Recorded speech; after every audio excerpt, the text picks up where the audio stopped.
morning friends, and I welcome you all to this lecture on soil mechanics.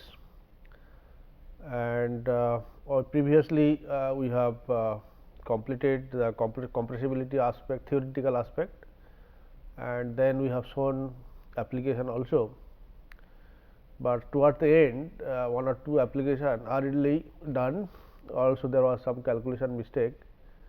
So, I will repeat one or two with little slowly, so that it will be clear to you. And so this is the problem, perhaps I have taken yesterday also, before also, but this problem, let me see once again step by step calculation. And you can see the coordinate of 2 points on the virgin compression line are, this is sigma 1 and sigma 2 is given 400 and 800, and E 1 and E 2 also given 0.8 and 0.75 in the field. That means this as I have told you before, that if you have the E log P curve, and E log P curve actually become finally straight line, and on the straight line if you can fix 2 points, and from there we can find out the slope of the line, and that slope of the line will be compression index. And in the field, a 3 meter thick normally consolidated layer of this soil subjected to construction load, and the average effective vertical stress increased from 250 kPa to 450. That means the pressure range 250 to 450. Initially was 250 and then finally become 450. So, determine the compression index and the initial void ratio of the clay layer. That means compression index I will get from the data, that is sigma 1, sigma 2 and E 1, E 2, but to get the initial void ratio, that means the point on the curve given 400 and 800, but in the field actual initial pressure was only 250. So, that means at 250 what was the void ratio, that has to be determined. And as we know, with the increase of effective pressure, the soil will be consolidated and finally void ratio will be decreased. That means at 400 pressure, whatever void ratio was there, 250 pressure void ratio will be higher than that. So, we have to find out that. So, that is the one thing, that is compression index first and then initial void ratio, then consolidation settlement. That means there is a, if you know the CC and using the log formula, you can find out the consolidation settlement if thickness is known. And also the load increment to cause a 25 millimeter final consolidation. That means we may get based on that certain amount of consolidation, but when pressure is increased from 250 to 450. But if I want to keep the settlement range or limit but 25 millimeter, then what will be the pressure, that we have to find out. So, this is the problem in by a large detail. So, we can see you can see that sigma 1 dash will be 400 and sigma 2 dash is 800, all are kPa, and E 1 equal to 0.8 and E 2 equal to 0.75. Then your CC will become, CC will be E 1 minus E 2 by log P 2 or sigma 2 dash by sigma 1 dash, and if you put that, then 0.8 minus 0.75 divided by log 800 by 400, and if you calculate this one by calculator, you will see 0.166. Now, actually is the compression curve. Suppose this is the compression curve. Okay, this is E and this is log sigma dash. So, this is the point suppose 400, this is the point suppose 800, and this is our E 1 and this is suppose E2, and this is 400 and this is 800. So, from there we have got, now this is 400, but our initial pressure was 250. So, that means I can take, this is one point and this is another point. From here, if I know the void ratio of this, I can find out the void ratio of this. So, how to do that? You can say sigma naught dash will be equal to 250 and E is unknown, E naught, and sigma 1 dash will be equal to suppose 400 and E 1 equal to 0.8, and we can write E naught minus E 1 equal to C c into log 400 by 250. That means we are writing equation between these 2 points. So, if you do C c already calculated from here, you put there, and E 1 is unknown, this is also known. So, if you calculate this, then you will get, this gives you E naught equal to 0.8339. So, it is obvious that 400 kPa pressure, whatever the void ratio, if you pressure is 250, that is less pressure, then void ratio will be higher. So, that is the thing we have got. Now, this is delta to be found out. The delta, that means settlement, will be equal to C c into H by 1 plus E naught log sigma 2 dash by sigma 1 dash, and you can see C c is 0.166 into H is 3 meter, and this is 1 plus 0.8339, and log sigma 2 dash is 425 or 450, 450 divided by 250. So, if you do this calculation, it comes 0.069 meter or 69 millimeter.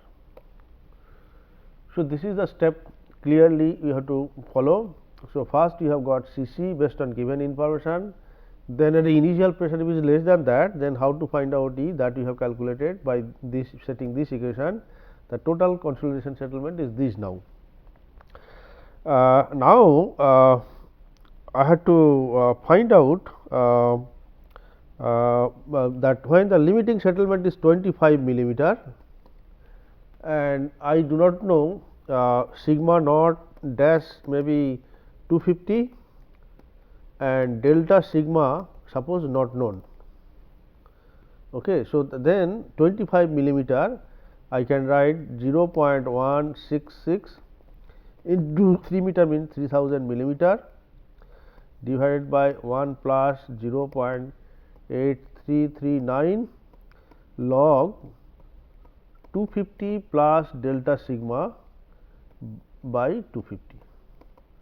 So, sigma naught plus delta sigma by sigma naught, this is the formula generally, or sigma 2 by sigma 1. Sigma 2 is nothing but sigma 1 plus delta sigma.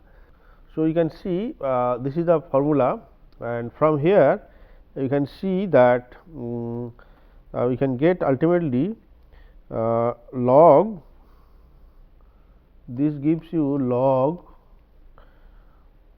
250 plus delta sigma by 250 will be equal to 0.092. So, that means 10 to the power 0.092 will be equal to 250 plus delta sigma by 250, and from here I get delta sigma equal to, by simplifying I get 58.986 kPa. So, this is actually ask actually, that means if I want to limit my settlement, it is initially asked how much is the settlement if this is the C c and the pressure increase from 250 to 450, how much is settlement, that is done one part. Now, second part is asked if I want to limit the settlement, then what will be the pressure increase. So, that actually I have taken unknown, and by solving this I get this. Now, one question also asked that corresponding to this pressure what will be the void ratio, that also can be obtained. You can see that that void ratio can be obtained again similar way. You can see that your sigma 2 dash equal to 250 plus 59, that is actually 309, and sigma naught dash equal to 250, and then E naught equal to 0.8339, and E 2 is not known. So, you can find E 2 minus E equal to C C into log 309 divided by 250. So, if I do this, C C value is known. So, I can E naught is known and only unknown is this one. So, from here I can get E equal to 0.8186 and nothing but 0.82, and you can see now that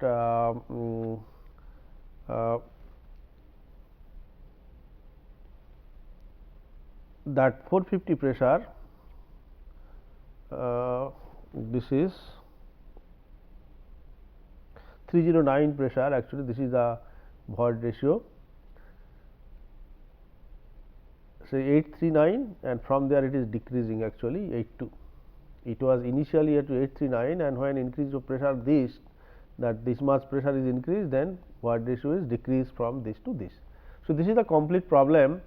Only it is understanding of this E log P curve. This is the E log P curve and E log sigma dash, suppose, then equation will be actually C C will be equal to E 1 minus E 2 by log sigma 2 dash by sigma 1 dash, where sigma 2 dash equal to sigma 1 dash plus delta sigma. So, this is the this formula, if you remember, this problem can be solved very easily. So, step by step this has to be remembered. Another thing, when pressure is increasing this direction, then your void ratio will be decreasing, and when pressure is decreasing, void ratio will be increasing. So, that is the thing. So, here void ratio, if the pressure, this is the pressure, void ratio is higher, this is the pressure, the void ratio will be lower. So, that is the way in calculation also we could find. So, this is the problem we have done. Next is this problem also I have just discussed before, but I have not shown the calculation. Instead of giving 2 points from the E log P curve, here E log P curve itself can be given, and to find out C C you have to pick up 2 points on the straight line. So, this is the portion, straight portion from here to here. If I consider 2 points, and then you can see that sigma 1 dash will be suppose 100, this is the 100, and E 1 will be suppose 1.09, and sigma 2 dash will be 350 if you read from here, and E 2 will be actually 0.9, and from here actually again C C will be E 1 minus E 2 by log 350 by 100. From there you can get this value will be actually 0.349. So, this C C, once you get the C C, then another problem is there, that is also quite easy. You can see double drainage is given. How much additional effective pressure can the clay withstand? So, it is actually the clay stratum from which the test sample was extracted 3.5 meter thick. So, 3.5 meter thick. So, in the middle of the clay layer I will apply the formula. So, at this middle, what is sigma naught dash? It will be gamma is not given here. So, gamma I can assume suppose 20 effective minus 9.81 into multiplied by suppose 1.75. So, let me take one new page.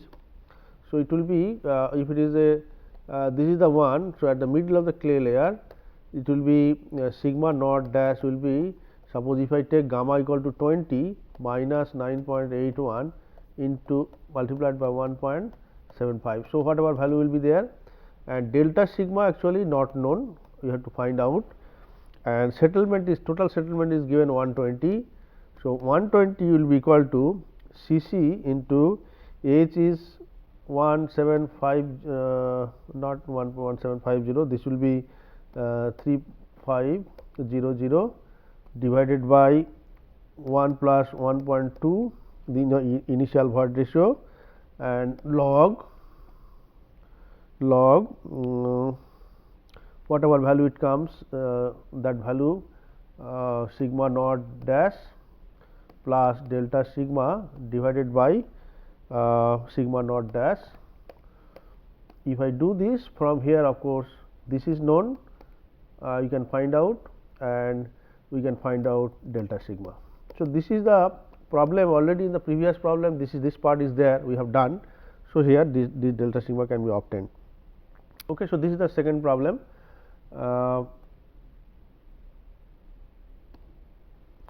And now, suppose the third problem.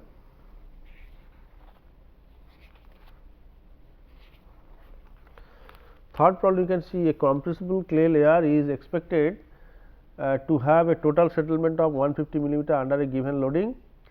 It settles by 30 millimeter in 2 months after the application of load increment. How many months will be required to settle 75 millimeter? How much will it settle in 18 months?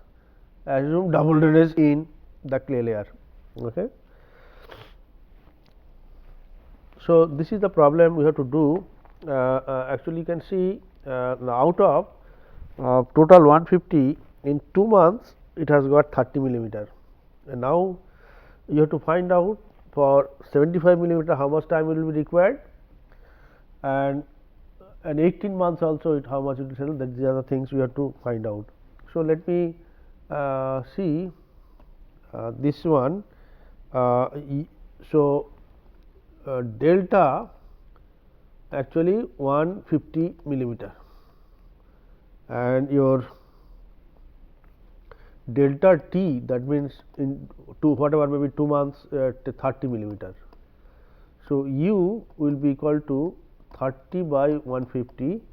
So, this will be 20%. Now, if it is there, then I can find out T equal to pi by 4 multiplied by 0.2 square. So, this will be your 0.031, and then I know T equal to CV T by H square, and here actually I can find out CV equal to 0.031 into H square and divided by T is 2. So, this is the one. So, it will be 0.0155 H square. Suppose H is not known, or if it is there also you can put value, but it will be cancelled. So, I have not used suppose. Now, this is in 2 months calculation I get suppose CV. Now, in 75 millimeter consolidation how much time it will take, that to be found out. So, that means your delta is 150 and delta T is 75, then U will be 75 by 150, then it is actually 0.5, isn't it. So, T will be equal to pi by 4 multiplied by 0.5 square. So, this will be equal to 0.196. So, 0.196 equal to CV multiplied by T divided by H square. So, T will be equal to 0.196, T equal to 0.196 multiplied by H square and divided by CV. CV I can write 0.0155 H square. So, this get cancelled. So, T become this by this, it become 12.64 months. 12.64 months. Now, in 18 months, how much would be the settlement that to be obtained? Again, you know that T equal to CV T by H square, and it will be equal to CV suppose 0.0155 h square divided by h square into 18 months. So, h get cancelled, 18 into this, that become 0.279. So, we get t equal to 0.279. So, I find out what is the corresponding value of your degree of consolidation. So, t versus u plot I can refer, or I can use equation that I assume that degree of consolidation within 60%, then I can write 0.279 equal to pi by 4 multiplied by u square, and that gives you u equal to 0.596, or it is 59.6%. So, still it is less than 60%. So, this equation is valid up to 60%. So, I can assume this is valid. So, that means whatever value I get, that means 59% or near about 60% will be your degree of consolidation. So, if it is so, then in 18 months what will be the settlement? So, settlement in 18 months, settlement in 18 months will be equal to 0.6, we can take 60 0.6 into 150. So, it will be equal to 90 millimeter. So, you can see now in 2 months it is 30, and it is in 12.6 months it is 75, and it is 18 months it is actually 90. So, obviously, they are not linear. Initially the settlement rate will be very high, 2 months 30, and it is time is 12 months 6 times, but settlement is only, you can see 2.5 times. So, that is the beauty, that settlement initially will be faster rate, but slowly with time it will be rate will be reduced. So, this is another problem, that how to find out the rate of consolidation, that means at different time how much is the settlement, or if I know the time, then another thing, then how to find out the expected settlement. So, this is one application.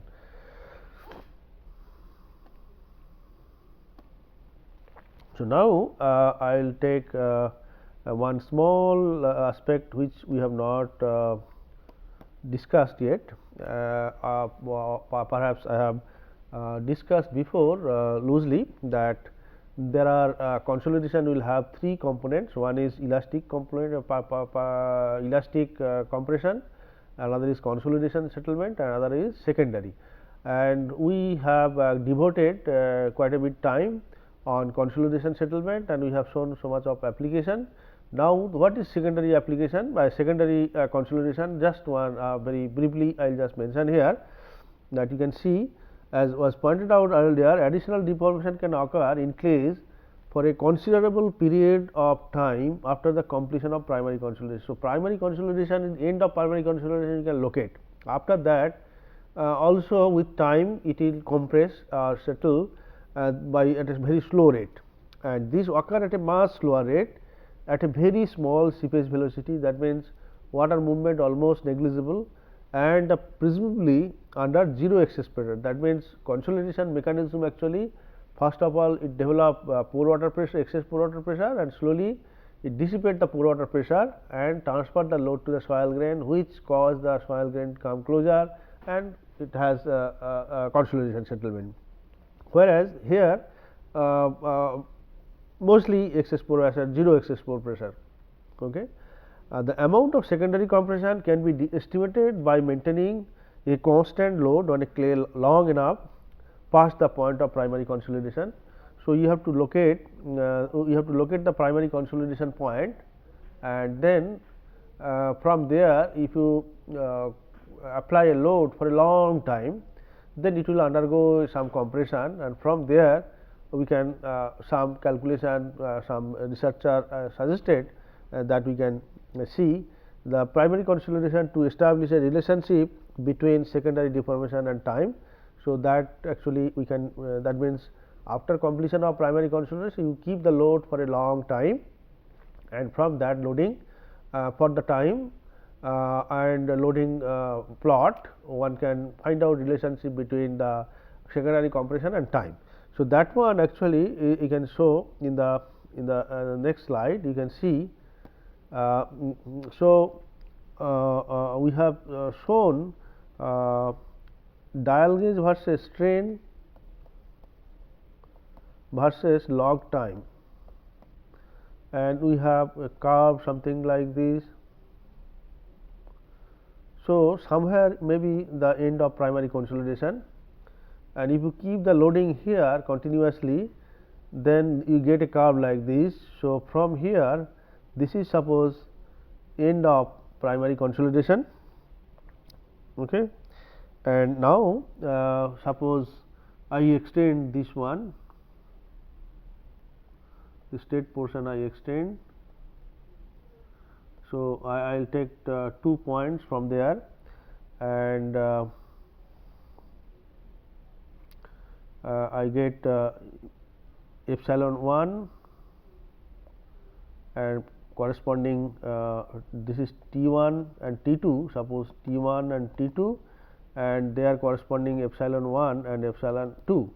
If I get from this curve 2 point I will select on this secondary curve, and then T1 T2 I mark and corresponding epsilon 1 and epsilon 2 if I do, and then from there I can find out the expression similar to the compression index C alpha will be epsilon 1 minus epsilon 2 divided by log T2 by T1. So, this is giving you the secondary compression coefficient, and from if you know that, then at different time how much will be the secondary compression I can find out, one can find out. And for a guideline we have some the value for different soil, what will be the C alpha. You can see over consolidation soil it is given 0.005 to 0.0015, and normally consolidated soil it is 0.0052 to 0.03, and organic soil peat it is 0.042. So, that means for organic soil and peat will have more secondary compression than normally consolidated and over consolidated soil. So, this is actually a very lot of research may be there, but at this level this much will be enough for what is secondary compression, how to estimate, then one simple method, and what is the values, range of values. If you know this much for this level, it will be enough. So, with this I will close here right now. I will go to next topic maybe. Thank you.